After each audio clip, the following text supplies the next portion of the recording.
dados em Cristo, para que a gente possa aprender mais sobre a tua palavra. Oremos.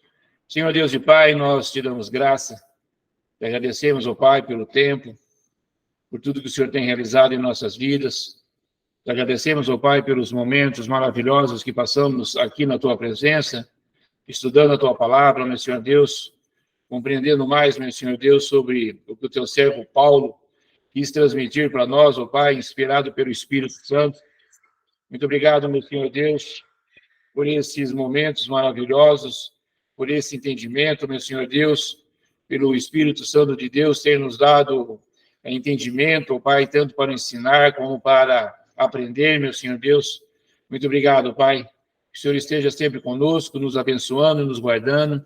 Que o teu Santo Espírito, ó Pai, esteja sempre conosco, nos consolando e também nos dando cada vez mais entendimento da tua palavra, para que nós possamos, ó Pai, sermos crentes mais maduros, crentes mais fortes, meu Senhor Deus, crentes conhecedores da tua palavra, meu Senhor Deus, para que possamos, ó Pai, combater, ó Pai, o bom combate, nós possamos, ó Pai, intervir, meu Senhor Deus, nas coisas de Satanás, ó Pai querido, que ele não venha, meu Senhor Deus, a nos enganar, ó Pai querido, porque nós sabemos que ele é o enganador, mas a sua palavra é a palavra da verdade. Por isso que nós te agradecemos por cada versículo, por cada capítulo, ó Pai, da tua palavra, meu Senhor Deus. Muito obrigado por isso. Te agradecemos por cada irmão que aqui se encontra, meu Senhor Deus, os abençoe e os guarde e dê a eles cada vez mais vontade, meu Senhor Deus, de aprender de ti. Somente, ó Pai, conhecendo mais de ti, ó Pai, é que nós chegaremos, meu Senhor Deus, ao ápice, ou seja, sermos santos, assim como o Senhor é santo. Muito obrigado, Pai, por tudo. Fique conosco. Nos dê, ó Pai, compreensão, meu Senhor Deus, nos dê intrepidez, meu Senhor Deus, para ensinar a tua palavra. Te agradeço por tudo, em nome de Jesus Cristo. Amém. Então, vamos lá, meus irmãos. Carta aos Romanos. A gente vê aqui, nós vamos pegar uma parte do capítulo 15, né? Do versículo 14 até o versículo 33, e depois o capítulo todinho, capítulo 16, como falei, é um capítulo quase que de despedida, realmente, de Paulo, né? Ele vai dar muitos agradecimentos, né? Agradecer a todas as pessoas, né, que o ajudaram nessa caminhada. É uma carta assim, meio que de despedida também, por tudo que ele sabe que vai passar. Ele sabe que ele está indo lá para Jerusalém para entregar aquelas doações, né, aqueles donativos, no qual ele arrecadou, mas sabe que também ali em Jerusalém há muita perseguição, né, e provavelmente até muitos dos seus, né, tentavam impedi-lo, né, que ele fosse para lá, mas ele não deixou de fazer a vontade de Deus. Ele foi, e nós sabemos lá em Atos dos Apóstolos, que ele foi preso, que ele foi acorrentado, e que ele, sim, chegou a Roma, mas ele chegou de uma forma diferente do que ele pensava. Mas, né, os desígnios de Deus, né, muitas vezes nós não sabemos. Nós sabemos que Deus, ele cumpre tudo o que ele promete. Ele cumpre realmente tudo o que ele nos dá, nos determina. Mas isso é de acordo com a vontade dele e do jeito dele. Paulo tinha certeza que ele iria para Roma, mas, certo, coube a vontade de Deus que ele fosse acorrentado. E ele, mesmo acorrentado, ele deu graças. Então, vamos aqui seguir o nosso estudo. O ministério de Paulo, um ministro de Deus. Podemos dizer, por seu tom, que Paulo está gradualmente levando a sua carta ao seu final. Ele expôs pesados conceitos, como nós vimos, né, teológicos, nos primeiros 11 capítulos. E então fez uma transição para aplicações práticas, né, que nós vimos nessas últimas aulas. Agora, Paulo começa falando de seu relacionamento pessoal com os que receberiam a epístola. Então, ele já começa a falar com as pessoas realmente no qual vão receber essa epístola. Ele vai fazer os seus agradecimentos às pessoas que ajudaram ele também a editar essa epístola. Então, é uma carta realmente que ele vai finalizar as cartas aos Romanos. Paulo acaba de escrever que a vida cristã deve ser caracterizada pela plenitude de alegria, como nós vimos na aula passada. Alegria, completude de paz e uma dimensão de esperança. Né? Essa que deve ser a busca do crente, né? A busca do cristão, realmente. O cristão tem que buscar estar plenamente alegre, plenamente em paz, e essa dimensão de esperança. Né? O que move o crente, o que move realmente a cada um de nós, é a nossa esperança em Cristo Jesus. É a esperança que ele voltará, né? A esperança que ele formará novos céus e nova terra, e que nós estaremos com ele. Essa é a esperança do crente. Né? Por isso que nós passamos por tribulação, por isso que nós passamos por dificuldades, mas passamos sabendo, primeiro, que isso faz parte da vida cristã, e, em segundo, porque nós temos esperança. E a esperança é justamente essa esperança em Cristo Jesus, no qual nós estaremos presentes com Cristo, com Deus e o Espírito Santo, novo céu e nova terra. Aí Paulo continua, aqui no versículo 14. Meus irmãos, eu mesmo estou convencido de que vocês estão cheios de bondade e plenamente instruídos, sendo capazes de aconselhar-se uns aos outros. Então, Paulo, aqui nessa retomada que nós estamos fazendo aqui do capítulo 15, no versículo 14, né? Então, ele começa já a dar uma certa volta, né, do que ele estava falando. Agora ele vai começar a não ser mais tão duro, vamos dizer assim, que a carta aos Romanos é uma carta difícil de ser, às vezes, entendida pela dureza, realmente, da teologia que Paulo emprega nessa carta. Então, agora ele vai começar, vamos se dizer, como que se tirar um pouco o pé do freio. Então, ele já começa a dar uma outra noção e uma outra fala, né, do que ele quer transmitir ali para os romanos. Vamos dizer, ele começa a tirar o pé do freio, né, e tem uma máxima, né, que primeiro a gente bate e depois a gente assopra. Né? Primeiro a gente dá a cacetada e depois a gente assopra. E Paulo começa a fazer isso. Ele jogou a teologia tudo em cima, jogou tudo aquilo que ele pensava ali para os cristãos, tanto judeus como gentios, e agora ele começa a soprar. Então, agora ele começa a ser mais ameno na sua palavra. Né?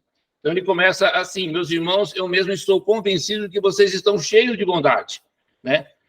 E plenamente instruídos, sendo capazes de aconselhar-se uns aos outros. Então, ele já muda um pouquinho o tom da sua fala. Isso bem poderia ser encarado como um fino pedido de desculpas velado.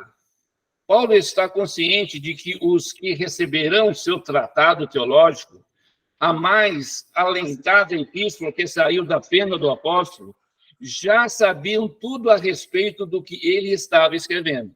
Então, ele começa, né, a ter um novo tom, uma nova forma de falar com eles. Né? Como eu falei, primeiro ele soltou a teologia, primeiro ele falou realmente o que é esse tratado que ele quis mostrar ali para os cristãos, né, para os crentes ali de Roma, certo? E agora ele vem com uma outra fala, né? Quase, como eu falei aqui, com um pedido de desculpa. Olha, vocês me desculpam tudo aquilo que eu fui meio que pesado, até que meio agressivo na forma que eu falei, mas eu sei que vocês conseguiram entender, eu sei que vocês têm entendimento, eu sei que vocês têm sabedoria suficiente para entender o que eu quis dizer. Então, mais ou menos isso a gente vê aqui nesse verso 14. Daí, continuando, aqui no verso 15, ele fala: a respeito de alguns assuntos, eu lhes escrevi com toda a franqueza, como para fazê-los lembrar-se novamente deles. Então, a gente vê que Paulo realmente mudando um pouco o seu tom de voz, mudando o seu modo de ensinar, tentando ser um pouco mais ameno, né, e agradável a essas pessoas que vão receber a carta, tá? Para que eles consigam realmente entender qual que era a posição dele. Né? O que Paulo realmente queria mostrar, tudo nos primeiros 11 capítulos, né, da sua epístola, que tratou, né, sobre a fé, sobre a salvação através da fé somente, mas ele sabia, embora ele dê esse novo tom aqui, que lá na igreja de Roma tinha dificuldades. Eles estavam com dificuldades realmente para poder entender, né, as coisas de Cristo. para entender realmente esse relacionamento, principalmente o relacionamento entre judeus e gentios. Certo? Existia ali, sim, uma certa disputa, existia, sim, uma certa rusga e uma falta de entendimento muito grande. E Paulo, né, vai e mostra para eles como deve ser. E aqui ele começa, tipo assim, olha, eu sei que vocês sabiam, né? Mas só quis lembrar vocês de tudo aquilo que vocês sabiam. Porque quando ele chegasse lá, né, ele tivesse já, assim, vamos dizer, uma coisa mais tranquila, mais suave, para que ele pudesse, né, se integrar ali na igreja de Roma. A responsabilidade do ministro. Irmãos, desde o início do seu ministério até o fim, Paulo esteve extremamente consciente da carga que Cristo havia posto sobre ele, como apóstolo do Evangelho de Deus. Nós vimos isso aí desde o começo, ali da carta aos Romanos, né? Nós vemos isso também ali em Atos dos Apóstolos, quando Cristo chamou Paulo para ser o apóstolo dos gentios. Isso foi uma carga, foi um peso que Jesus colocou ali nas costas ali de Paulo, para ele ir e ser um apóstolo dos gentios. Justamente ele, um perseguidor dos cristãos, agora ele ia ser um cristão e ia justamente fazer o quê? Em vez dele levar o cristianismo para os judeus, Jesus nos chama para ser um apóstolo dos gentios. E ele tinha essa consciência clara disso. Ele sabia de seu dever para com todo o evangelho de Deus. Esse encargo tem sido partilhado por todos os sérios ministros do evangelho desde então. Irmãos, o púlpito não é um lugar para o ministro discursar ou opinar sobre suas percepções ou preferências pessoais. O púlpito é onde a palavra de Deus deve ser proclamada. E foi o que Paulo fez, né? Paulo sempre proclamou a verdade. Paulo sempre proclamou a palavra de Deus. E aqui vai, né, um lembrete para nós também, que nós, como crentes em Cristo Jesus, devemos seguir os passos de Paulo, ou seja, mostrar realmente a realidade das coisas de Deus. Como nós vimos no outro estudo, né? Quanto mais nós aprendemos, quanto mais nós conhecermos a palavra de Deus, nós estaremos nos fortalecendo, nós estaremos assim sendo nutridos realmente da verdade para podermos realmente sermos ministros, né? Ou seja, sermos crentes responsáveis com a palavra de Deus. Nós não podemos ser pessoas irresponsáveis e, às vezes, jogar palavras ao vento sem ter um sentido e sem ter uma certeza do que falamos. E Paulo, ele é claro e eficaz nisso. Tudo que ele proclamou, tudo que ele pregou, tudo que ele levou nas suas viagens missionárias, tudo isso foi pela vontade de Deus, tudo foi pela graça, mas sempre pautado na palavra. Sempre sendo usado pelo Espírito Santo, sendo falando as coisas da verdade.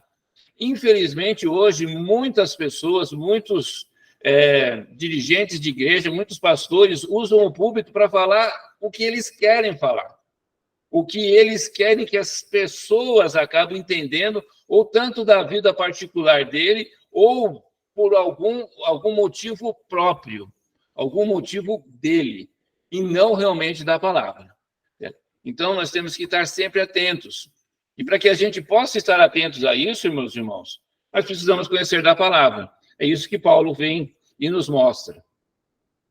Paulo entendia que até mesmo a sua dedicação ao ministério era uma questão da graça, ou seja, era uma questão de graça. Por causa da graça que Deus me deu de ser um ministro de Cristo, Jesus para os gentios, com o dever sacerdotal de proclamar o evangelho de Deus. Ser apóstolo, meus irmãos, aos gentios, não foi uma conquista. Cristo o chamou no caminho para Damasco, como nós vemos lá em Atos dos Apóstolos, enquanto Paulo vomitava ódio e veneno contra a igreja de Jesus. Certo?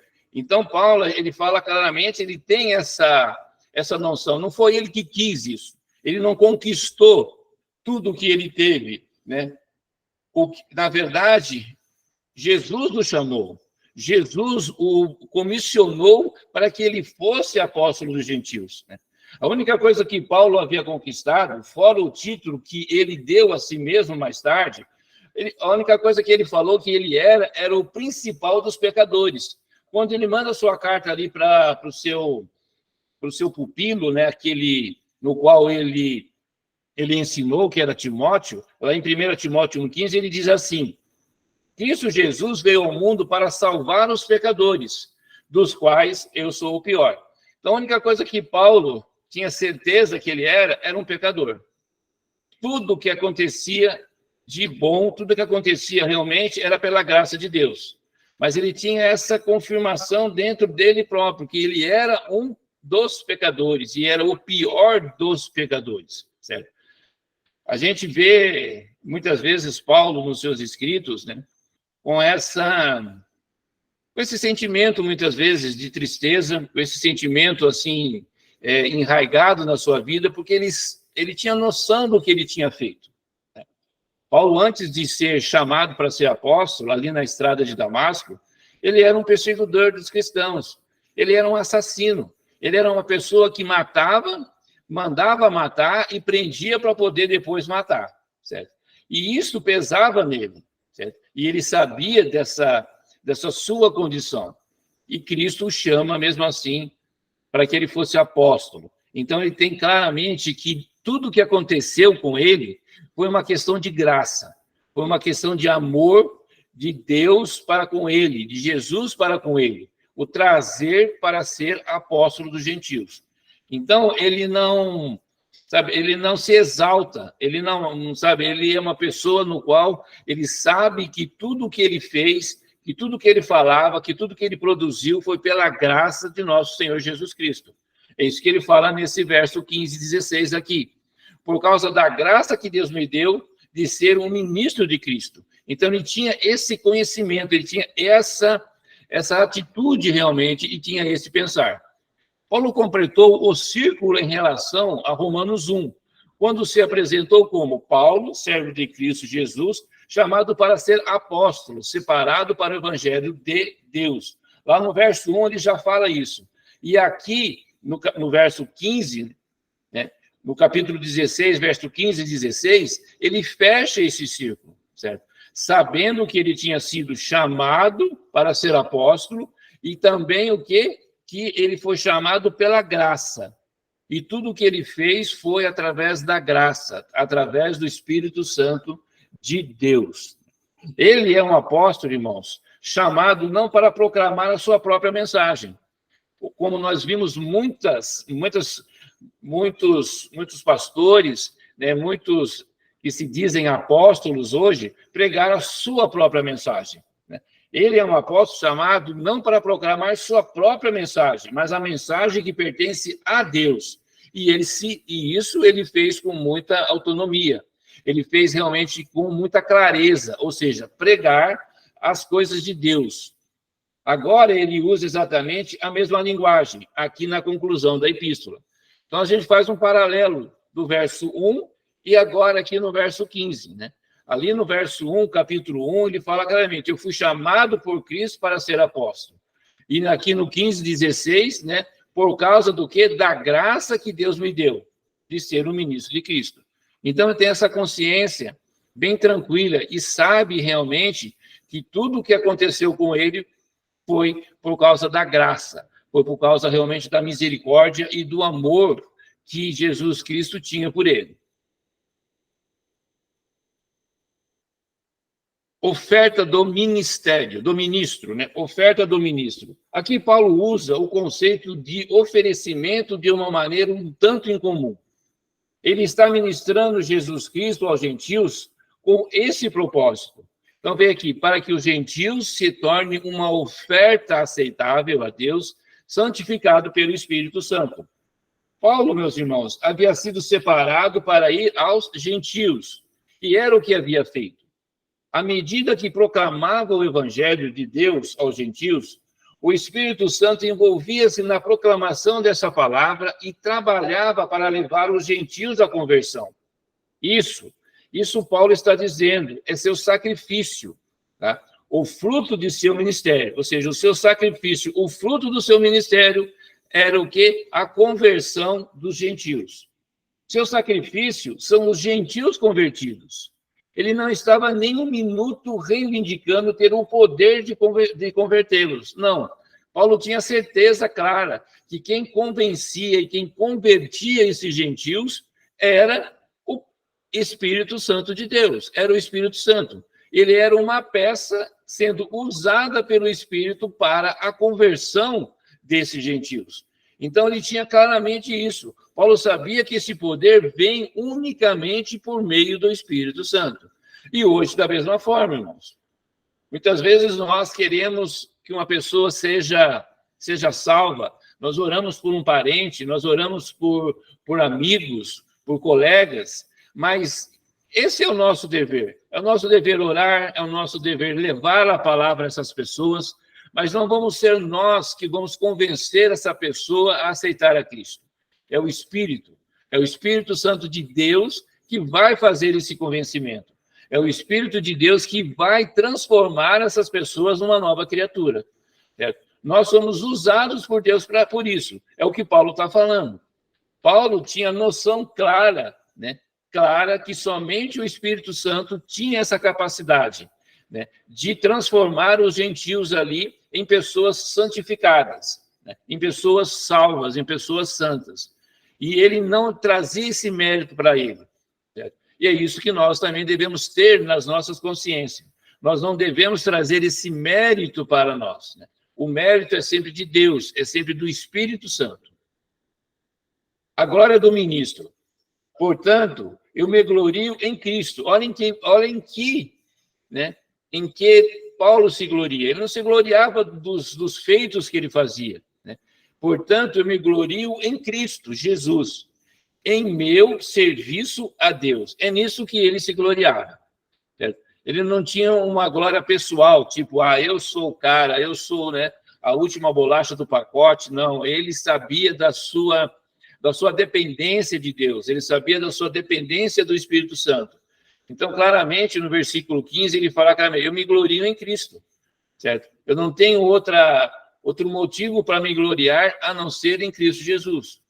E essa também deve ser a nossa forma de nos manifestar com Cristo, ou seja, se gloriar em Cristo.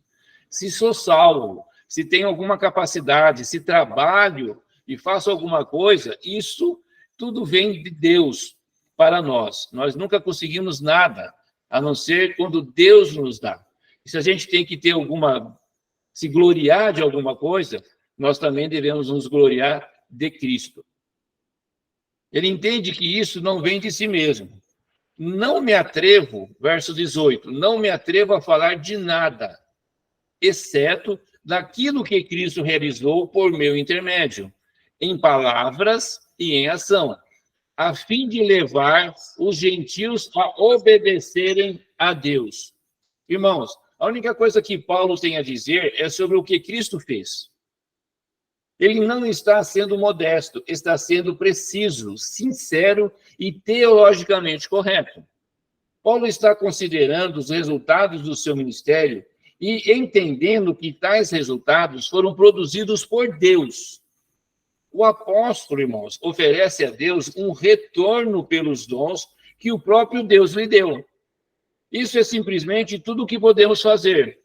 O que podemos dar a Deus, que primeiro não tenhamos recebido de sua mão, todos nós devemos estar prontos a dar e a nos doar a qualquer momento, como oferta de louvor ao Senhor Jesus.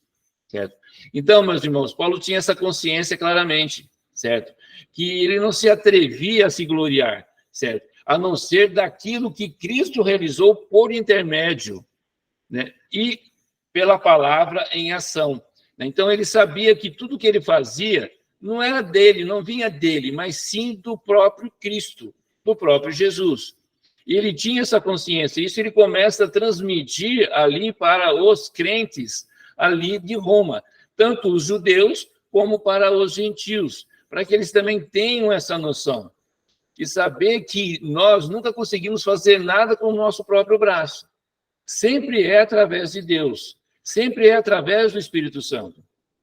Se eu tenho um dom, tá? Esse dom ele não veio de mim. Esse dom veio de Deus. Deus me deu um dom. Cada um dos irmãos, através do Espírito Santo de Deus, recebeu dons, né? Quando os irmãos aceitaram a Cristo. Só que esses dons foram dados por Deus, para que nós possamos o quê? Trabalhar na seara de Deus. Trabalhar para Deus. Então, nós não podemos nos orgulhar pelo nosso conhecimento, não podemos nos orgulhar pelos nossos feitos, mas sim sempre estar gratos a Cristo. Sempre ser gratos a Deus pelo dom que ele nos deu. E Paulo tinha essa noção clara. Ele sabia que a única coisa que ele era um pecador, e era o pior deles. As demais coisas que foram acrescentadas à vida dele foi por intermédio do Espírito Santo. Foi dons doados pelo próprio Deus.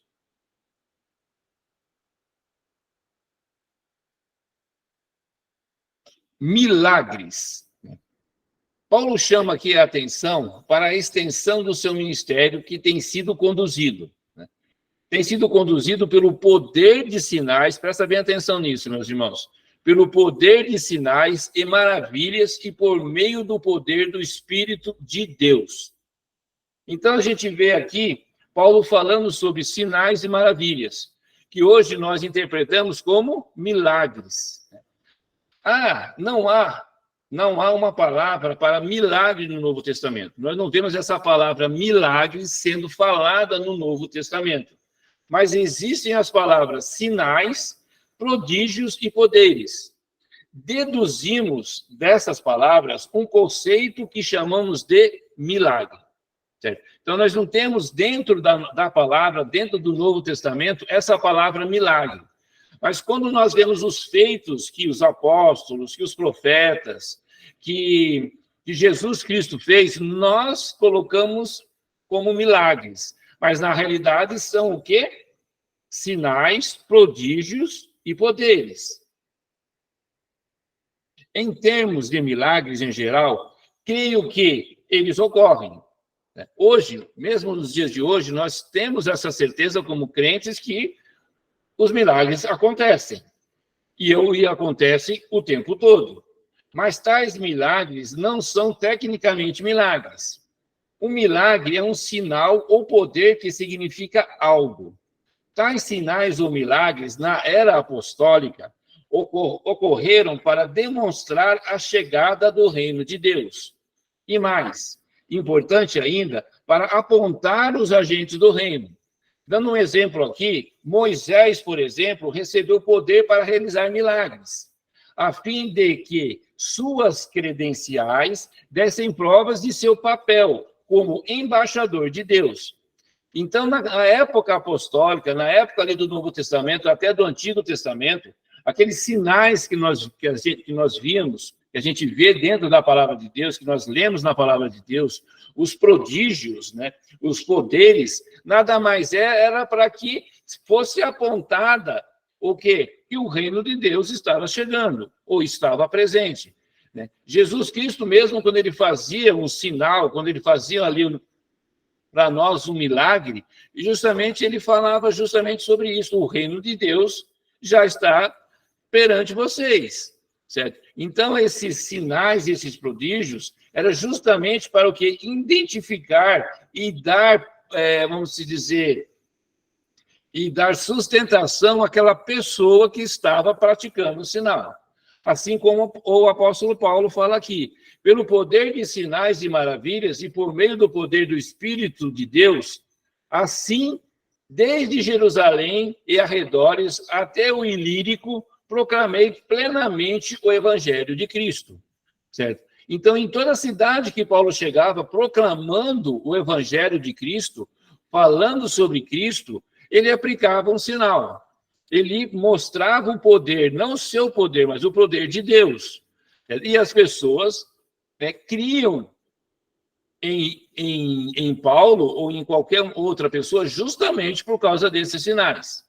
É como Moisés. Né? Deus deu a Moisés capacidade de realizar aqueles feitos, né? Aqueles sinais, aqueles prodígios ali, principalmente quando o povo judeu foi libertado ali do cativeiro egípcio, certo? Ele fez ali as 10 pragas, né? Através dele, a abertura do Mar Vermelho, certo? Então, teve vários sinais justamente para identificar. Esse daqui é um enviado de Deus, certo? E a mesma coisa para os profetas, a mesma coisa para os apóstolos, tá? Então, esses sinais que existiam ali no Antigo Testamento, ou até no Novo Testamento, justamente é para identificar esse promotor, essa pessoa que veio por Deus para pregar o Evangelho, para pregar a palavra de Deus. Então, Deus deu esses, vamos dizer, poderes a essas pessoas para eles poderem praticar esses sinais, esses prodígios. Hoje existe milagre? Existe claramente, certo? Mas não da mesma forma que nós vemos que acontecia hoje. Que acontecia hoje, não, que acontecia naquele momento. Lembra quando Pedro e João estavam indo para o templo e tinha ali um mendigo pedindo esmola? O que Pedro falou? Olha, eu não tenho nem ouro nem prata, mas o que eu tenho eu te dou. Levante e ande, certo? Hoje em dia, certo? A nossa fé, eu não sei se ela é mais fraca, eu creio que esses tipos de sinais já não são mais práticas nos dias de hoje, certo? Eu tenho certeza que nenhum de nós hoje, se algum mendigo pedir e for uma pessoa que não possa andar, vai ter a mesma capacidade e o mesmo poder que Pedro teve naquele momento e falar, olha, eu não tenho nem um centavo no bolso, nem vale transporte eu tenho, mas o que eu tenho eu te dou, levante e ande. Nós não temos essa capacidade. Nós sabemos que hoje, né, existem milagres, Deus pratica milagres, mas de uma outra maneira, certo? Através das nossas orações, através dos nossos pedidos a Deus, certo? Mas esses prodígios e sinais, eles foram ali, né, no Novo Testamento, do Antigo Testamento, justamente para promover, certo? Essas pessoas que eram o quê? Enviadas por Deus, ok? Os irmãos entenderam isso? Entenderam certinho? Certo? Não estou aqui fazendo apologia que hoje não existe milagres. Existe, e Deus pratica milagre, né? Toda vez que nós acordamos e abrimos os olhos, já é um milagre de Deus, certo? Então, isso daí, a gente tem essa consciência clara, né? Do nosso caminhar, do nosso respirar, tudo isso é milagre de Deus nas nossas vidas. Mas esses tipos de sinais e prodígios ali, tanto do Antigo como do Novo Testamento, hoje já se cessaram dessa forma, mas os milagres acontecem, certo? De uma forma diferente e da vontade de Deus. As viagens de Paulo. Paulo continua. Sempre fiz questão de pregar o evangelho onde Cristo ainda não era conhecido, de forma que não estivesse edificando sobre alicerce de outro. Mas antes, como está escrito, não de vê-lo aqueles que não tinham ouvido falar dele, e o entenderão aqueles que não o haviam escutado. Irmãos, não há nada de errado, nada de errado em pregar sobre o fundamento já deixado por alguém. A gente tem que ter esse entendimento. Os ministros desenvolvem o ministério daqueles que vieram antes. Muito raramente, nos dias de hoje, eu estou falando, uma igreja começa e termina com um único pastor. E é comum no ministério construir sobre o fundamento de outro. Paulo, contudo, irmãos, não era um pastor, era um apóstolo e missionário. E ele foi enviado a lugares onde o evangelho não havia sido pregado e onde ninguém havia lançado fundamentos. Esse era o seu objetivo, esse era um objetivo particular de Paulo, pregar o evangelho onde o nome de Cristo não era conhecido, a fim de não edificar sobre fundamento alheio. Certo? Então, quando a gente vê Paulo falando sobre isso aqui, ou seja, que ele não edificava sobre a alicerce de outro, justamente porque ele tinha um propósito diferente. Ele era o quê? Ele era um apóstolo e era um missionário dos gentios. Então, ele procurava ir nas regiões onde o evangelho ainda não tinha sido anunciado, certo? Mas não podemos nos esquecer que naquele momento ali de Paulo, dos apóstolos, né, a idade apostólica ali, era o começo da igreja. Então, não fazia sentido, certo? Paulo ir no mesmo lugar, por exemplo, que Pedro foi para pregar o evangelho, que João foi para pregar o evangelho. Então, ele fazia questão de ir num outro lugar, numa outra região, para pregar o evangelho. É isso que ele está nos informando aqui no versículo 20 e 21. As viagens de Paulo o impediam de visitar os cristãos em Roma. É por isso que muitas vezes fui impedido de chegar até vocês. Paulo já queria ir para Roma, mas muitas vezes o Espírito Santo não permitia que ele fizesse isso, porque ainda havia muitos lugares nos quais Paulo tinha que ainda levar o evangelho. Mas aí ele fala, mas agora, não havendo nessas regiões nenhum lugar em que precise trabalhar, e visto que há muitos anos anseio vê-los, planejo fazê-lo quando for à Espanha. Então, a ideia dele era visitar a igreja de Roma, mas o seu destino realmente era a Espanha, porque ele sabia que lá em Roma já existia uma igreja edificada, já existia uma igreja em andamento, certo? Ele ia lá para, de repente, ajudar em alguma posição, em alguma interpretação teológica. Ele também queria receber dos irmãos ali, tanto intelectualmente, tanto em ensino, mas também financeiramente, para que ele pudesse chegar até a Espanha. Então, ele espero visitá-los de passagem e dar-lhes a oportunidade de me ajudar em minha viagem para lá, depois de ter desfrutado um pouco da companhia de vocês. A fama da igreja de Roma havia ocorrido ao mundo inteiro. Nós sabemos isso que nós estudamos ali no primeiro capítulo. Era uma igreja conhecida. Paulo considera os cristãos em Roma como seus irmãos e irmãs do Senhor e anseia vê-los pessoalmente. Ele está otimista sobre a possibilidade de realizar isso num futuro próximo. Então, pelo que a gente vê Paulo escrevendo, o plano dele, né, justamente era isso, era visitar a igreja de Roma, né, que ele já tinha tido notícia que era uma igreja forte, era uma igreja robusta, mas que tinha problemas. Tanto é que antes dele chegar pessoalmente, ele já escreve a carta e envia essa carta por intermédio de uma mulher, que nós vamos ver aqui nesse estudo, certo? Para que quando ele chegasse lá, os irmãos já tivessem um entendimento, né, da teologia de Paulo, do que Paulo pensava realmente a respeito do cristianismo. Então, ele agiu dessa forma, mas tendo no seu coração realmente a vontade de ir para Roma, né, ficar um tempo ali, ser edificado e edificar, e depois prosseguir o seu caminho, a sua missão missionária até a Espanha.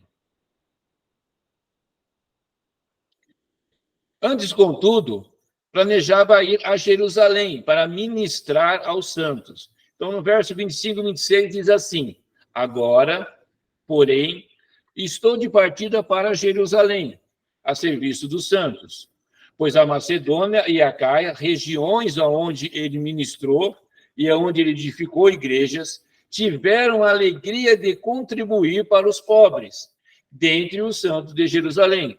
Então, ele tinha essa incumbência de levar esses donativos ali que ele arrecadou nas igrejas da Macedônia e da Caia, sabendo ali que os seus irmãos, né, judeus ali em Jerusalém estavam passando por dificuldade, certo? Então, o propósito dele era isso, levar esses donativos até Jerusalém e dali viajar para a Espanha. Paulo coletou uma oferta dos gentios convertidos e planeja levá-la a Jerusalém e distribuí-la aos crentes judeus que estavam vivendo em meio à hostilidade e pobreza. Daí Paulo continua no verso 27. Eles tiveram prazer, eles, né, que Paulo fala aqui, é justamente os gentios da Macedônia e da Acaia. Eles tiveram prazer nisso, e de fato são devedores a eles. Pois, se os gentios participam das bênçãos espirituais dos judeus, devem também servir aos judeus com seus bens materiais. Nós vimos isso nos estudos anteriores, né, que a salvação, né, ela veio dos judeus. e fora transmitida para os gentios. E os gentios tinham esse entendimento. Por isso Paulo fala, isso daí é justo. Vocês receberam a salvação através dos judeus. Então, nada mais justo do que vocês também agora ajudarem os seus irmãos judeus que estão em necessidade. Irmãos, os gentios convertidos foram supremamente abençoados ao receber o que receberam de Israel. Eles entenderam ser a oliveira brava enxertada na raiz de Israel, como nós já estudamos. Os gentios eram os herdeiros das promessas espirituais trazidas a eles pelo apóstolo Paulo, e viam a si mesmo em débito para com os irmãos e irmãs judeus, sofrendo em Jerusalém. Os gentios estavam gratos em fazer uma contribuição àqueles santos, porque haviam se tornado participantes com Israel nas coisas espirituais. Viam como um dever servir aos judeus nas coisas materiais.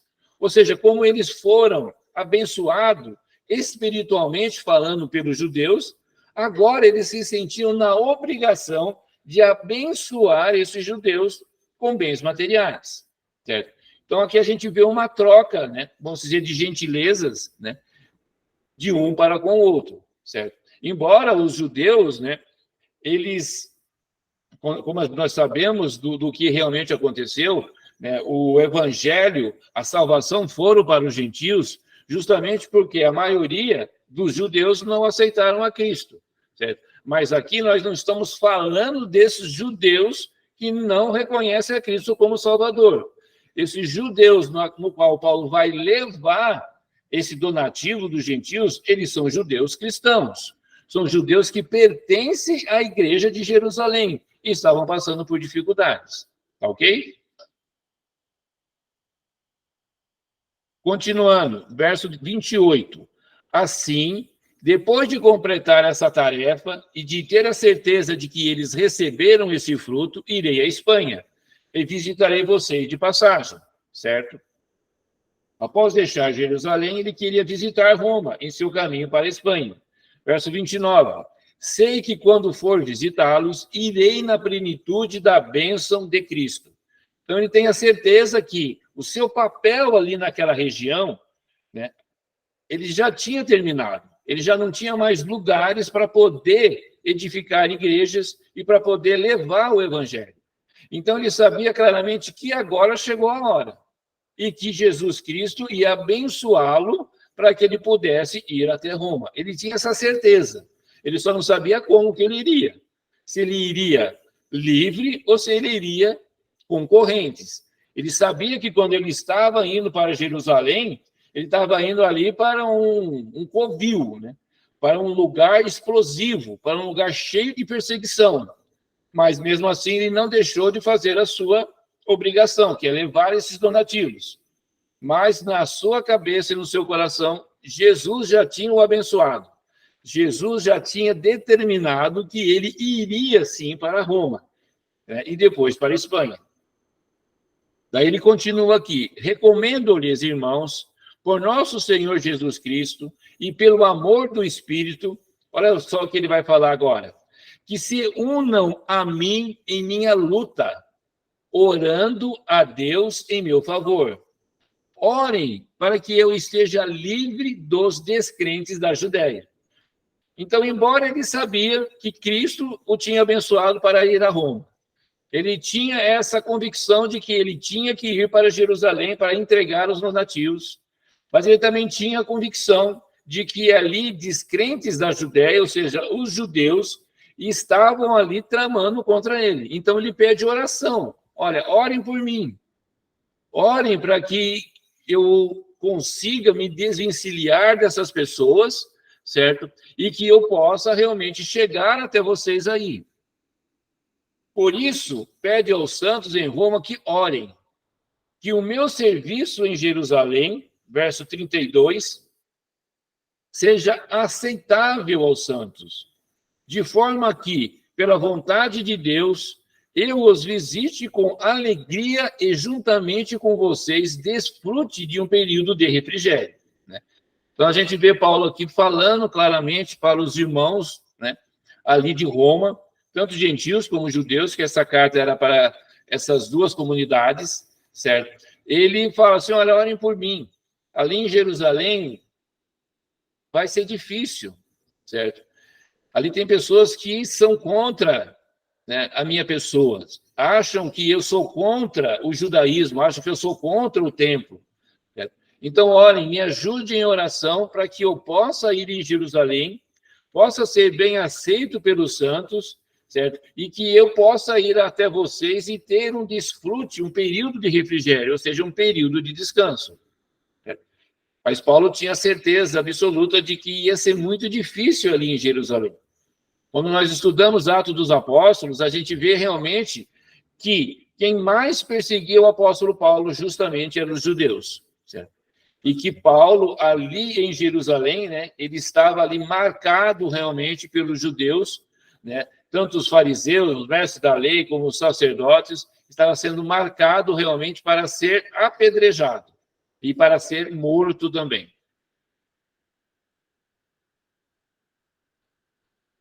O Deus da paz.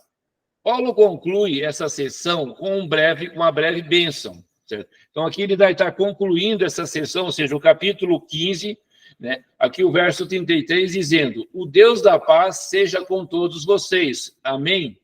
Então, ele termina essa sessão aqui, né, com nesse versículo, falando sobre o quê? Dando uma breve bênção ali aos irmãos romanos, né? E a gente sabe que todos os judeus, né, ele tem esse costume de falar e tem essa busca incessante pela paz. Porque a maior preocupação do apóstolo e de todos os judeus era sentir a paz de Deus. Isso a gente vê isso aí desde ali do Antigo Testamento. Os judeus sempre buscavam a paz de Deus, mas sempre buscavam a paz de uma forma equivocada, certo? E muitas vezes, em vez de paz, eles conseguiam guerra, porque eles não, né, faziam a vontade de Deus. Os judeus saudavam uns aos outros com Shalom Alashem, Alashem Shalom, que significa a paz esteja convosco esteja a paz. Nós temos aqui uma bênção, né, que os nossos pastores, né, eles sempre fazem no final. O Senhor te abençoe e te guarde. O Senhor faça resplandecer o seu rosto sobre ti e te conceda graça. O Senhor volte para ti o seu rosto e te dê paz. Números 6, 24 e 26. Então, a gente vê, né, a busca incessante dos judeus em busca de paz, certo?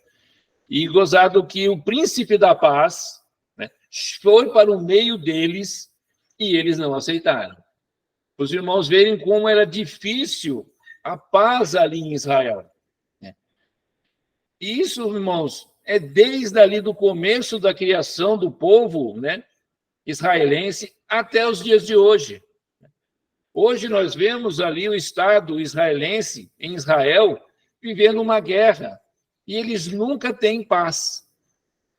Eles nunca vivem um momento de paz. Ou é Irã atacando Israel, ou é o Hamas atacando, ou é qualquer um outro ali que odeia o israelense e querem destruí-los. Então, a gente vê que, embora eles busquem, né, incessantemente a paz, eles não conseguem. E isso tem um motivo. Certo? Se a gente for ver teologicamente falando, é justamente porque eles nunca aceitaram o Filho de Deus, eles nunca aceitaram o Príncipe da Paz. Né? E eles mesmos lançaram maldição sobre ele. Certo? Quando Jesus Cristo estava sendo crucificado, o que eles falaram? Que o sangue dele caia sobre nós e sobre toda a nossa descendência. E até hoje, isso acontece. E eles não conseguem ter em paz, certo? Embora busquem. Agora nós vamos entrar no capítulo 16, que são as saudações finais do apóstolo Paulo. Até que os irmãos conseguiram entender, está tudo certinho, nenhuma dúvida. Essa minha classe, eu vou falar, nota 10, gente. Ninguém tem dúvida. Eu fico impressionado, viu? Eu nem sei por que eu dou aula, vocês nunca têm dúvida, então eu sei não. Eu estou desconfiado que eu estou falando aqui, mas não preciso. Mas tudo bem, vamos continuar. Saudações finais do apóstolo Paulo, meus irmãos. Quando concluiu a epístola, Paulo envia saudações aos amigos da igreja de Roma. O apóstolo terminou o conteúdo institucional da epístola e está arrematando a carta de seu modo habitual. Ou seja, se a gente for ver as epístolas de Paulo, ele sempre acaba dessa maneira, ou seja, agradecendo as pessoas, mandando cumprimentos às pessoas. Mesmo nessas saudações, podemos aprender algo de valor para a nossa alma. Aqui a gente vê Febe. Recomendo-lhe nossa irmã Febe, serva da igreja em Cencreia.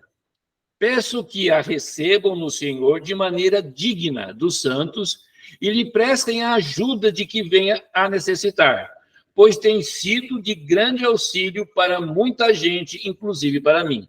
Então, essa Febe, essa mulher de Deus, é ela que vai levar a carta de Paulo para Roma, certo? Nós não podemos esquecer que Paulo está escrevendo essa carta, certo? E depois de alguns anos depois é que ele chega a Roma, tá? Muitas vezes a gente pensa assim, Paulo escreveu a carta, já foi preso e já chegou, não. Mas é anos que Paulo levou ainda para chegar até Roma. Ele está escrevendo aqui de Coríntio, certo? Está escrevendo essa carta e ela vai ser levada por essa irmã Febe até Roma. E é interessante, né, que ele escolhe uma mulher.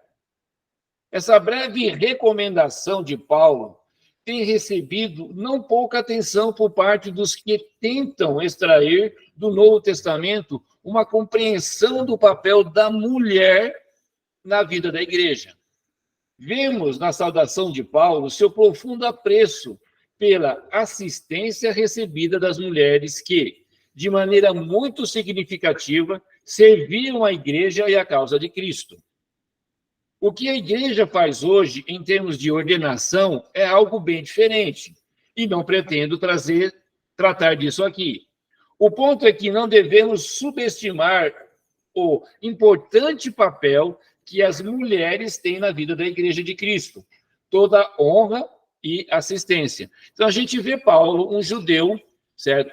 A gente sabia que naquela época ali, as mulheres, elas, não vou dizer que elas eram maltratadas, mas elas não tinham voz, certo? E a gente vê o apóstolo Paulo, né, indo na contramão daquele momento, daquela época, ou seja, dando voz às mulheres, fazendo com que e agradecendo, né, a cada uma gratidão muito grande pelo serviço que essas mulheres prestavam ao apóstolo Paulo.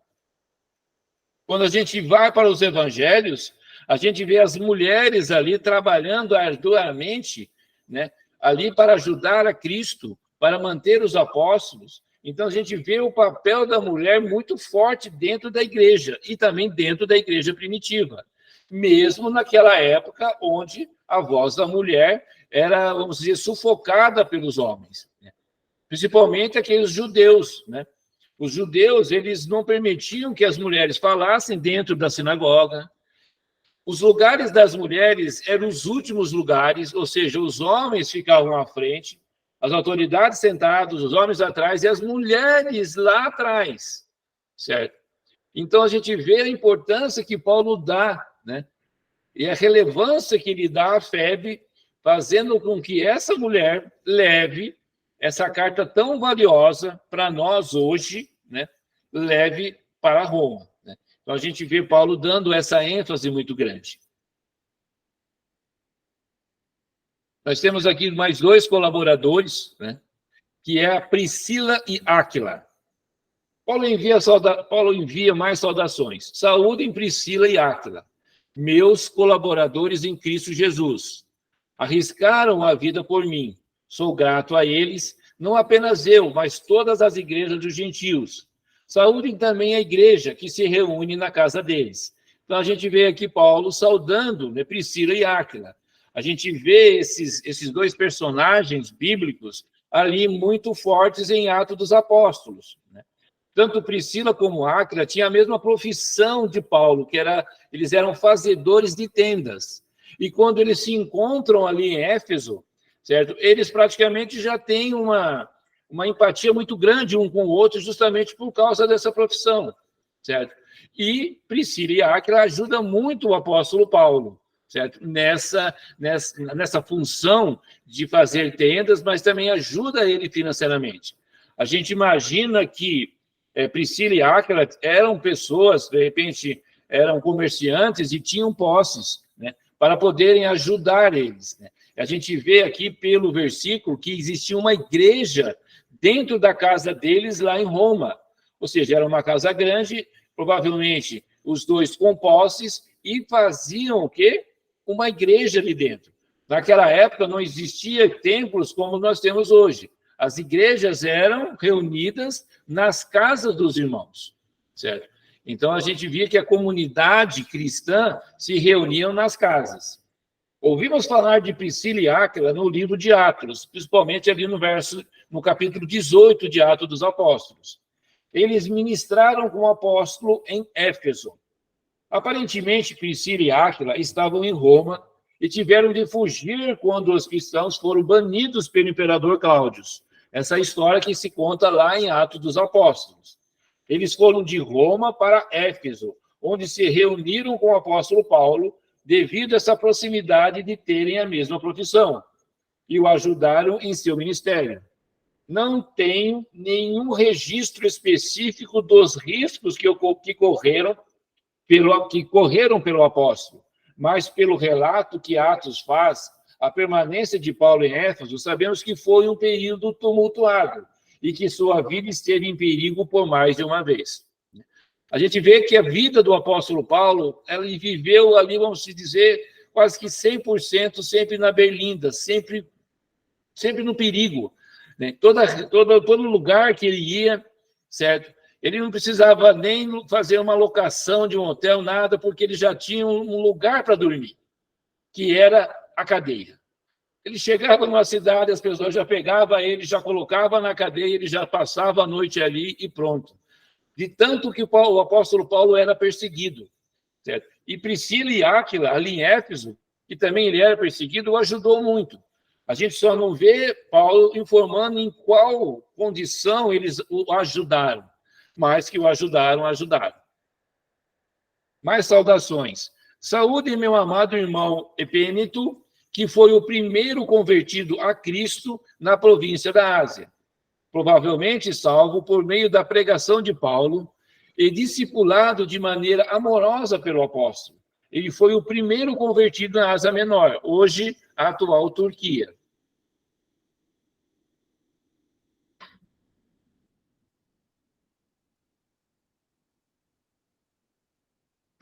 A gente vê aqui mais uma saudação a uma mulher, né? Saúdem Maria, que trabalhou arduamente por vocês. Saúdem Andrônico e Júnias. Aqui um detalhe interessante. Júnias, né, a gente não sabe, mas Júnias poderia se referir a um homem ou uma mulher, dependendo de como o grego é traduzido. Paulo também envia cumprimento aos parentes que estiveram na prisão comigo. São notáveis entre os apóstolos e estavam em Cristo antes de mim. Daí ele continua a sua saudação. Saúdem Ampliato, meu amado irmão no Senhor. Saúdem Urbano, nosso cooperador em Cristo, e meu amado irmão Estaques. Apeles, aprovado em Cristo. Saúdem os que pertencem à casa de Aristóbulo. Saúdem Herodião, meu parente. Saúdem os da casa de Narciso, que estão no Senhor. Saúdem Trifena e Trifosa, mulher que trabalham arduamente no Senhor. Saúdem a amada Perside, outra que trabalhou arduamente no Senhor. A gente vê 3 mulheres aqui. E eu queria fazer aqui uma sugestão para os irmãos. Não sei se os irmãos vão gostar. Olha que nomes interessantes. De repente, vocês estão procurando um nome para dar para uma filha, para dar para alguma criança. Olha só que nomes lindos. Trifena, Trifosa e Perside. Não. Ruth tem muito já, meus irmãos. Maria também tem demais, certo? Raquel Agora, olha só, levantem a mão aí. Alguém já viu alguma mulher com o nome de Trifena? Trifosa? Já imaginou Trifosa? Me traz um copo d'água. Olha só que lindo. Então, vai a sugestão para os irmãos, tá bom? Deixando a brincadeira de lado, elas eram mulheres. Assim, meus irmãos, novamente vemos a preocupação de Paulo em dar saudação apostólica às mulheres que trabalharam com ele.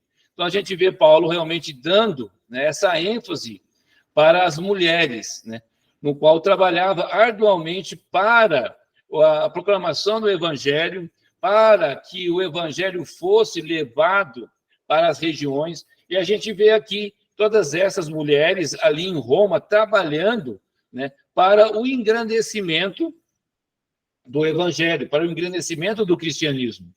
Depois ele continua: saúdem Rufo, eleito no Senhor, e sua mãe, que tem sido mãe também para mim. Esse Rufo aqui, eu quero dar uma ênfase, que é uma curiosidade bem interessante para os irmãos entenderem.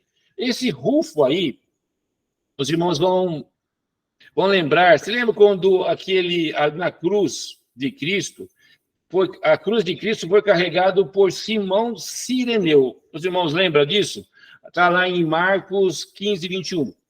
Quando Jesus Cristo estava levando a sua cruz ali para o Calvário, certo? Ali para o Gólgota, onde ele ia ser crucificado, os soldados romanos, vendo que Jesus Cristo já não tinha mais condição, pegaram esse Simão Cireneu e fizeram com que ele levasse essa cruz. Olha só que interessante. Esse Simão, né, ele foi algo incomum para Marcos inserir esse tipo de detalhe em sua narrativa. E temos de nos perguntar por que ele fez isso. Porque esse Rufo aqui, certo? Esse Rufo aqui, ele era filho de Simão Cireneu. Né? Ali em Marcos 15, 21, diz assim: certo homem de Cirene, chamado Simão, pai de Alexandre e de Rufo, passava por ali, chegando do campo. Ou seja, e eles, né, os soldados, forçaram a carregar a cruz. Então, esse mesmo Rufo que Paulo está ali cumprimentando, certo? O pai dele foi o que carregou a cruz de Cristo. Certo? É uma coisa bem interessante esse detalhe. E foi algo incomum para Marcos inserir esse tipo de detalhe em sua narrativa. E temos de nos perguntar por que ele fez isso. Por quê? Porque o evangelho de Marcos foi enviado à igreja de Roma. Nós sabemos que os 4 evangelhos tinham destinatários. Né? Ali a gente sabe que Mateus foi escrito para os judeus, certo? A gente sabe que Lucas foi escrito ali para os gregos. O evangelho de João foi escrito tanto para gregos como para judeus. E o evangelho de Marcos foi escrito especificamente para os romanos. E quando Marcos escreveu o seu evangelho, esse evangelho foi enviado para a igreja ali de Roma, certo? E ele faz essa observação, certo? Para honrar esse Rufo que estava ali na igreja de Roma, tá? Então, é uma coisa bem interessante para que a gente tenha, né, essa noção, porque a gente fala saúde a Rufo, e a gente às vezes não sabe de onde que vem, mas esse Rufo é o filho, certo, desse agente, né, que ajudou a Jesus Cristo carregar a sua cruz, ali do Simão Cireneu, ok? Então, prosseguindo aqui.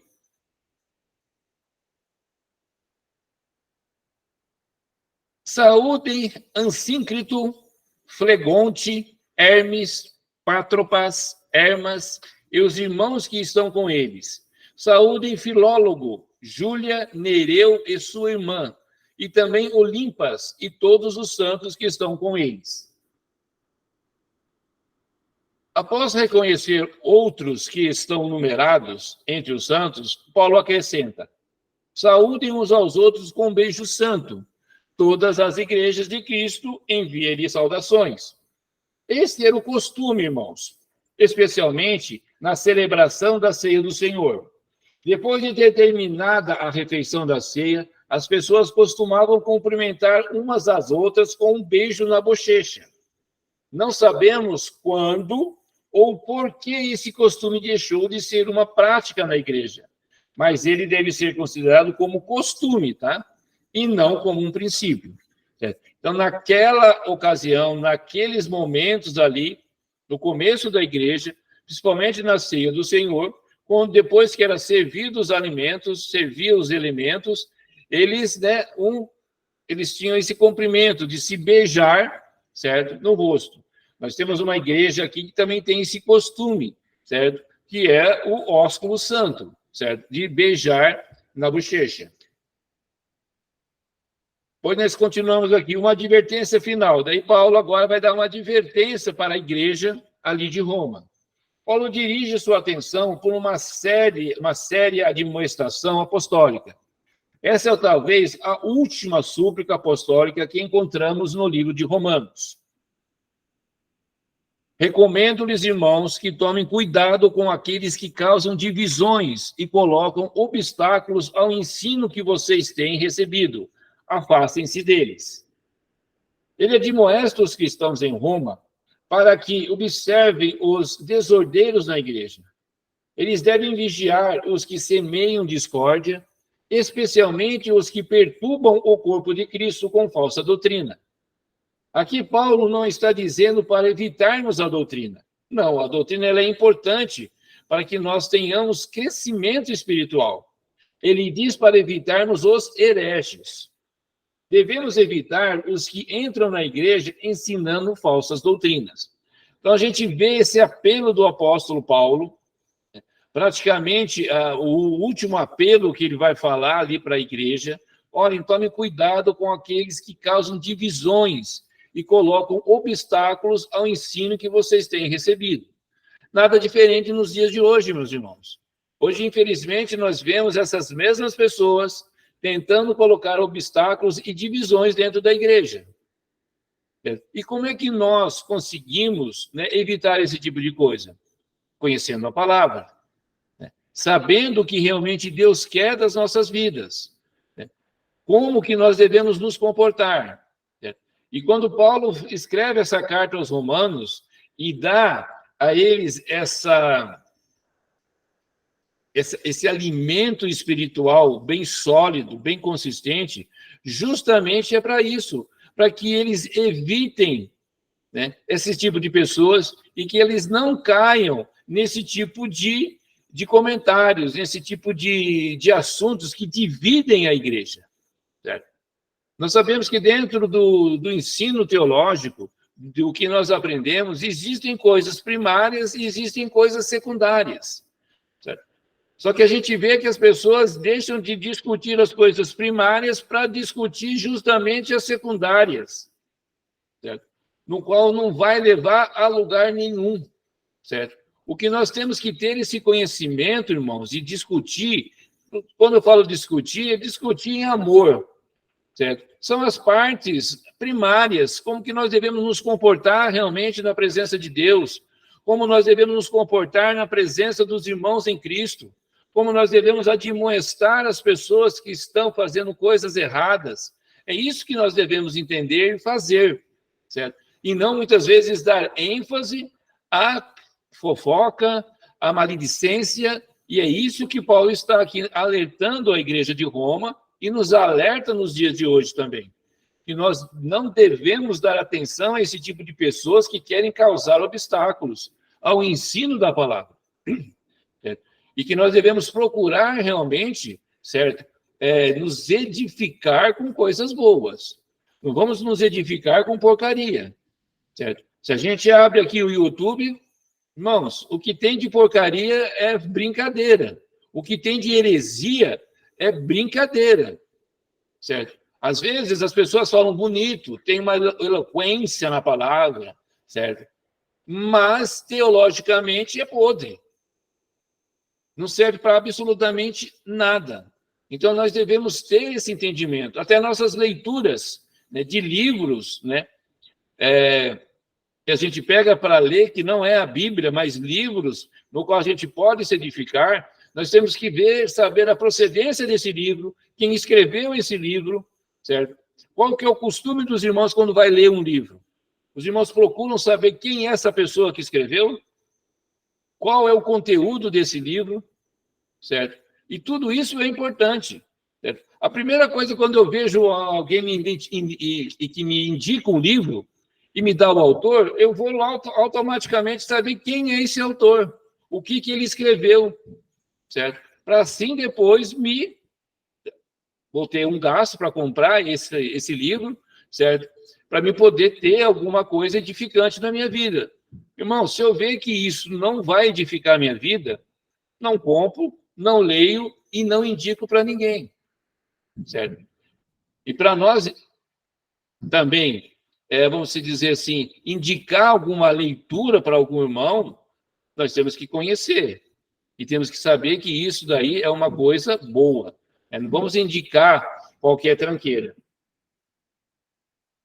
Ele continua no verso 18. Pois essas pessoas não estão servindo a Cristo, nosso Senhor, mas a seus próprios apetites. Essas pessoas, irmãos, não estão buscando a edificação do reino de Deus, mas sua própria gratificação, riqueza, prazer e status na comunidade. Então, a gente tem que prestar muita atenção nisso, certo? E Paulo nos alerta, assim como ele está alertando ali os irmãos em Roma, hoje serve da mesma forma para nós também.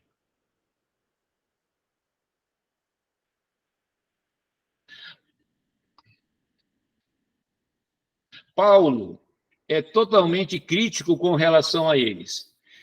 Mediante palavras suaves e bajulação, engana os corações dos ingênuos.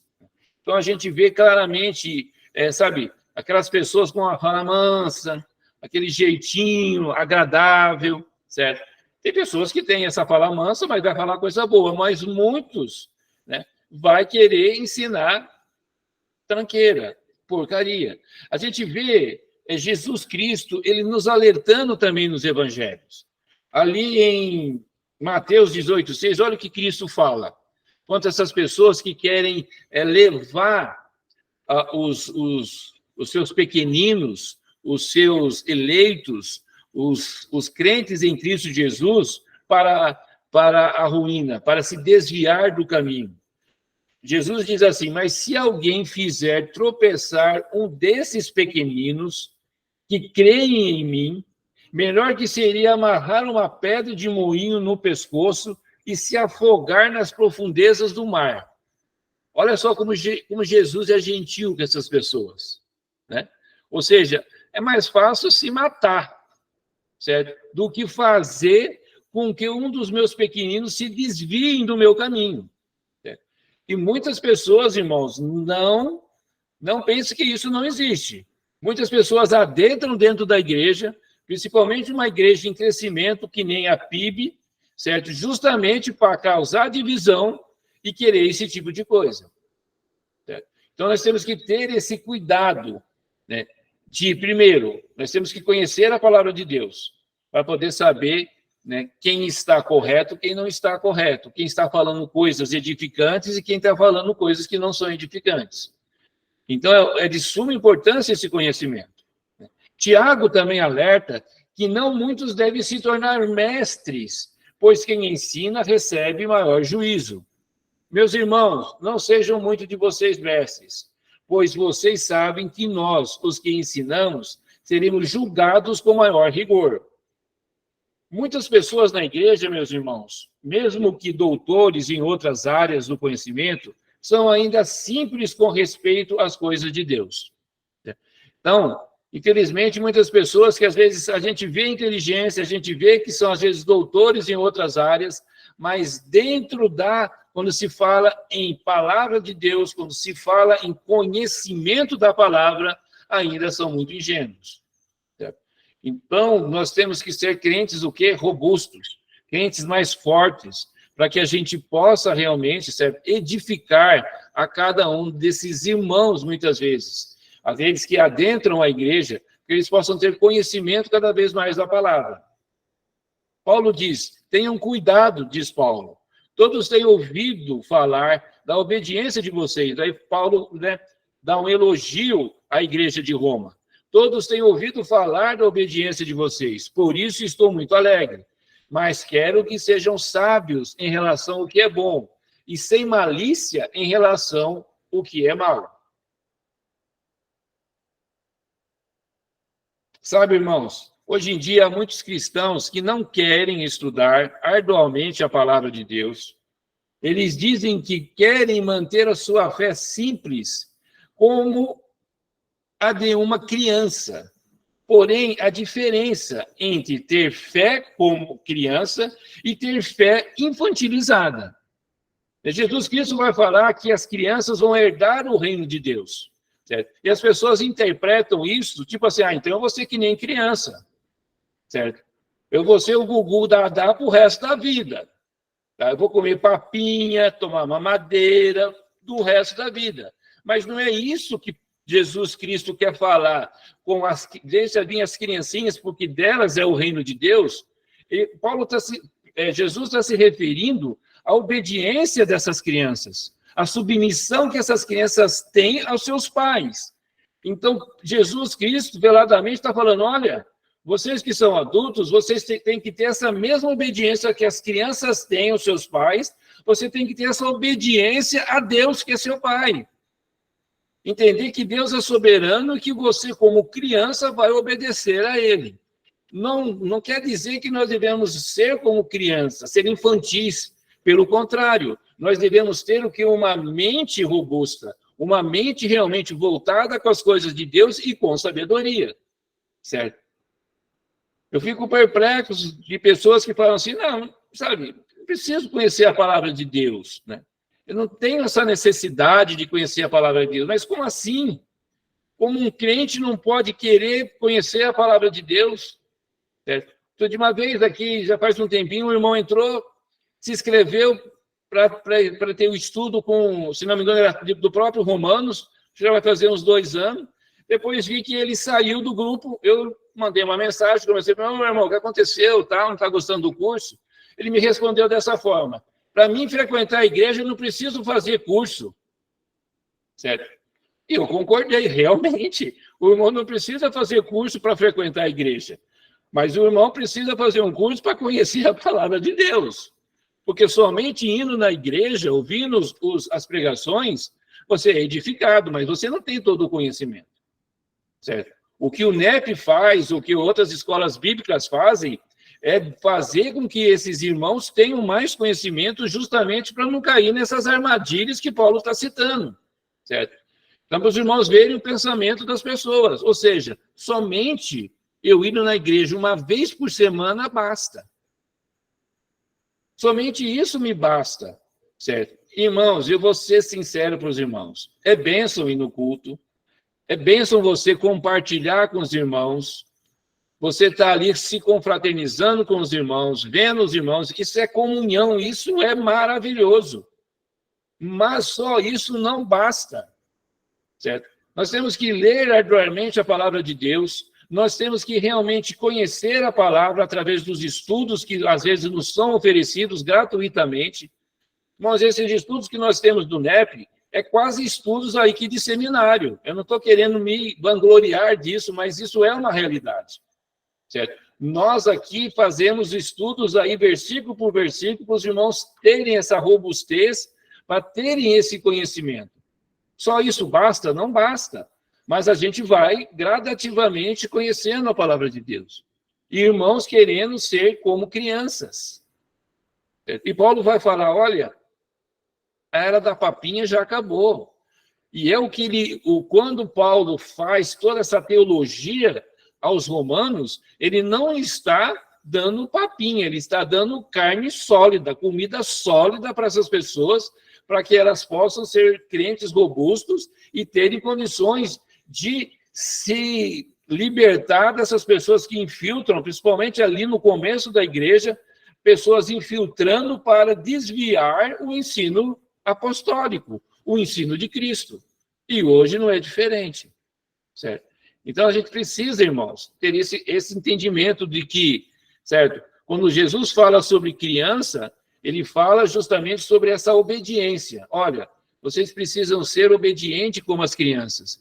Vocês precisam ser submissos como as crianças. Vocês precisam ser dependentes como essas crianças. Essas crianças são dependentes dos pais para tudo.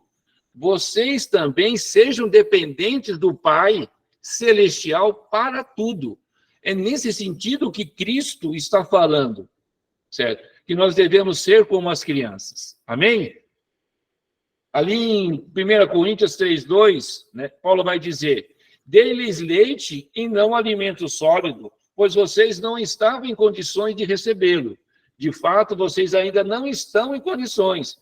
Ali ele também dá uma dura ali nos coríntios, né? Porque eles, sabe, não amadureciam espiritualmente. Viviam sempre querendo o quê? Que as pessoas fizessem as coisas, que o alimento deles fosse esse alimento fácil de engolir. E Paulo vai falar, olha, vocês não estão fazendo o que deve ser feito. Vocês não estão progredindo na palavra de Deus. Certo? Então ele fala claramente, olha, eu dei para vocês leite porque vocês realmente precisavam só tomar leite, vocês não tinham condições ainda. E pelo que eu estou vendo, vocês ainda não estão em condições. Ou seja, eles não cresceram nada, espiritualmente falando. Irmãos, tudo isso que nós estivemos analisando em Romanos não é papinha. Temos examinado o que há de mais sério na palavra de Deus, a fim de que não sejamos simples em nosso entendimento. Então, esse estudo de Romanos, né, a gente estudar Romanos, certo, é realmente se alimentar de comida sólida, comida mais robusta.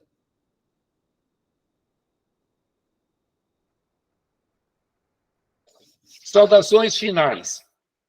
Em breve, o Deus da paz esmagará Satanás debaixo dos pés de vocês. Né?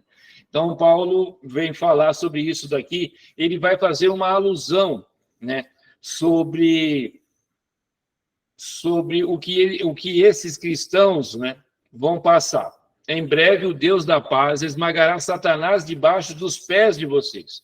Muitos teólogos acham que Paulo está se referindo à destruição ali de Jerusalém. Os teólogos entendem que os maiores perseguidores do cristianismo era quem, naquele momento que Paulo escreveu as cartas, eram os judeus. Os judeus eram que mais perseguiam. Os cristãos não tinham, naquele momento, nenhuma perseguição política. Roma não perseguia os cristãos politicamente falando. Para eles, tanto faz como tanto fez. Era mais uma religião. Mas quem perseguia os cristãos era justamente quem? Os judeus. E quando Paulo faz essa alusão, em breve o Deus da paz esmagará Satanás debaixo dos pés de vocês, é na destruição, perdão, de Jerusalém. Porque daí todos os judeus se espalham, todos aqueles perseguidores de Cristo se espalham, e daí a própria perseguição judaica já não vai mais existir. Só que daí a gente começa a ver ali no ano de 60, 65, a perseguição política de Roma em cima dos cristãos.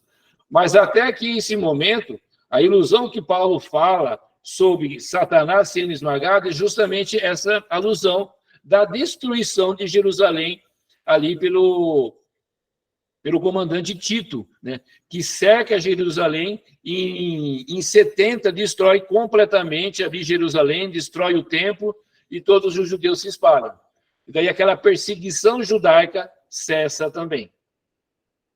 O apóstolo concede uma breve bênção preliminar. A graça de nosso Senhor Jesus Cristo esteja com vocês. A maior esperança de Paulo, irmãos, era que as pessoas continuassem a ter a graça de Deus em sua presença. Anteriormente, ele havia dito que nos momentos de fé em fé, de vida em vida, de graça em graça, nossa peregrinação cristã começa em graça, é sustentada pela graça e finalizada pela graça. Ali, no versículo 21, ele diz, Timóteo, meu cooperador, envia-lhe saudações, bem como Lúcio, Jason e Sosípatro, meus parentes. Ele continua agradecendo. Em seguida, descobrimos quem realmente escreveu Romanos. Daí está escrito aqui, eu, Tércio, que redigi esta carta, saúdo vocês no Senhor. Então, a gente vê quem escreveu a carta. Paulo ditou essa carta a Tércio, e Tércio, como ele era um emanuense, ou seja, uma pessoa que escrevia, certo? Escrevia muito bem, certo? Paulo ditou essa carta e Tércio a redigiu, ok? Aí vários teólogos falam que Paulo, naquela época, já estava com a visão ruim, ele já estava debilitado, né, vamos dizer, fisicamente, então ele não, sabe, ele preferia usar amanuenses, né? Ou seja, escribas, para poder escrever as suas cartas. E essa carta de Roma, né, essa carta de Romanos, foi escrita por Tércio, né? E ele próprio, em próprio punho, se identifica como o escritor da carta. Pois ele continua, Gaio, cuja hospitalidade eu e toda a igreja desfrutamos, envia-lhe saudações. Erasto, administrador da cidade, e nosso irmão Quarto, envia-lhe saudações. Então, a gente vê Paulo fazendo mais, né, alusões, mais saudações às pessoas que o ajudaram. Então, que a graça de nosso Senhor Jesus Cristo esteja com todos. Amém? Daí ele fala, né, ele dá graças novamente, certo? E abençoa essas pessoas, né? Que a graça de nosso Senhor Jesus Cristo esteja com todos. Amém? Daí ele continua. Paulo profere sua bênção final. Ora, aquele que tem poder para confirmá-los pelo meu evangelho, pela proclamação de Jesus Cristo. Então a gente vê, né, Paulo dando a sua bênção final, dando finalizando a carta, né, com uma bênção, mostrando e agradecendo a todos aqueles que o ajudaram, né, falando que Deus os abençoe, que Deus os guarde, né, que tudo, né, corra bem para eles. Então a gente vê Paulo se derramando realmente ali através da sua gratidão, né, por essas pessoas que o ajudaram nos momentos difíceis, aqueles que o ajudaram a poder também edificar essa carta. Então, a gente vê Paulo finalizando essa carta com uma bênção, né?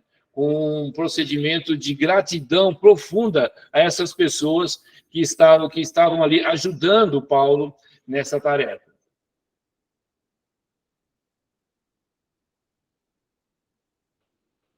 Essa é a bênção final de Paulo, que Deus os confirme no Evangelho e na pregação de Jesus Cristo.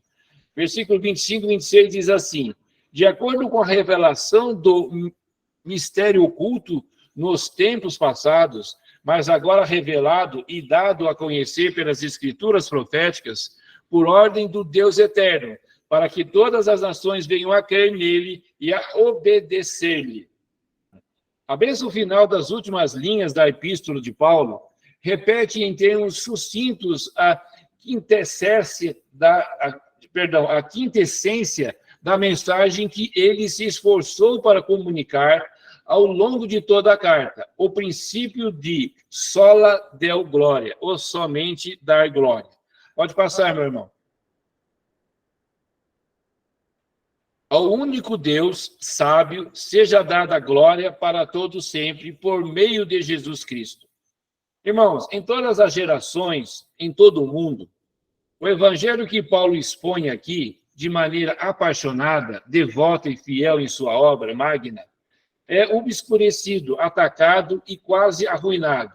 Mas a oração de Paulo, de que as pessoas sejam confirmadas no evangelho para sempre, deu testemunho da história da igreja.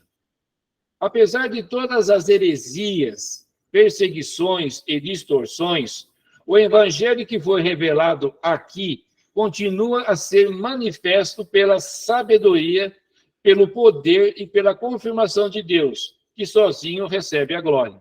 Então a gente vê claramente Paulo dizendo que somente Deus merece glória, né? Soli deo glória, ou seja, somente Deus é digno de glória. E ele termina. A palavra final da carta do apóstolo vem do hebraico aman, que é traduzido por verdade. Essa palavra é amém. Versículo 27. Assim todo o povo diz amém.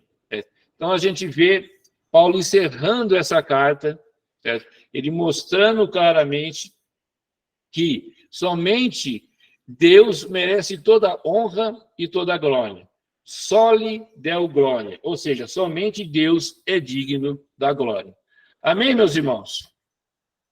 Eu acho que esse é o fim da nossa aula e do nosso curso de Crescendo com Romanos, né? Espero que os irmãos tenham tido um bom proveito desse curso, tá? Espero que os irmãos tenham tido um conhecimento. Ana Lúcia, quer fazer uma pergunta? Quero. Então, pergunte. No versículo 25 está escrito assim: ora, aquele que é poderoso para confirmar, segundo o meu evangelho. Segundo o evangelho de Paulo ou segundo o evangelho de Jesus?